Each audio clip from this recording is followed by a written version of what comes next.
Hello everyone, welcome back to my YouTube channel. আপোনালোকক মই আজি বেলেগ এটা ভিডিও দেখাব বিচাৰিছো।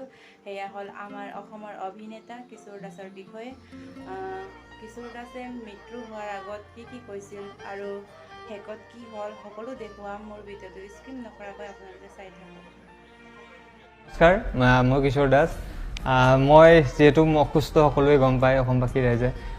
মই যে আৰু এইকাৰণে মোৰ ট্ৰিটমেণ্ট চলি আছে বম্বেত আৰু চিনেমাখনৰ প্ৰমোচনত মই অলপ নিজে থাকিব পালে নিজক সঁচাকৈ সুখী হ'লোহেঁতেন। আপোনালোকৰ লগত ডাইৰেক্টলি এটাচ হ'লো হয় বা সকলোকে লগ পালে ভাল লাগিলেহেঁতেন, কিন্তু আজি মই বিশেষ অসুবিধাৰ কাৰণে আপোনালোকৰ মাজত আজি নাই।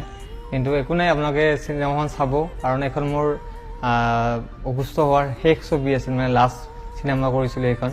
আৰু চিনেমাখনৰ বহুতখিনি মমেণ্ট মোৰ এতিয়াও মনত আছে, বহুত ভাল লাগে। কাৰণ চিনেমাখন যেতিয়া আমি কৰিছিলোঁ মাজতে লকডাউন দুবাৰ পালোঁ আমি।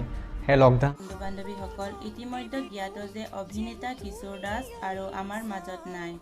আমাক সকলোকে এৰি থৈ চিৰদিনৰ বাবে বিদায় ৰল।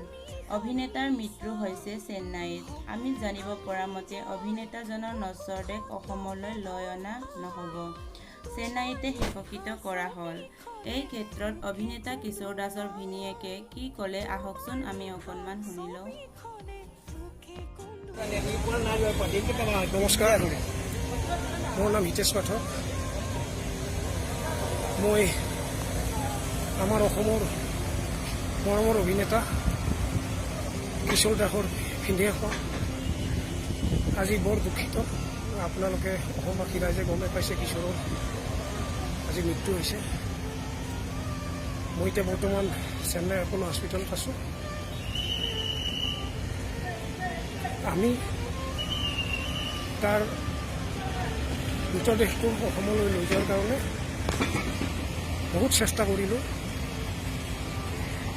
কিন্তু এতিয়া আমি গম পালোঁ যে আমি অসমলৈ নিব নোৱাৰিম।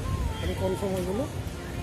গতিকে তাৰ সৎকাৰ আমি চেন্নাইতে কৰিব লাগিব, কাৰণ তাৰ মৃত্যুৰ সময়ত ক'ভিড পজিটিভ পোৱা গ'ল।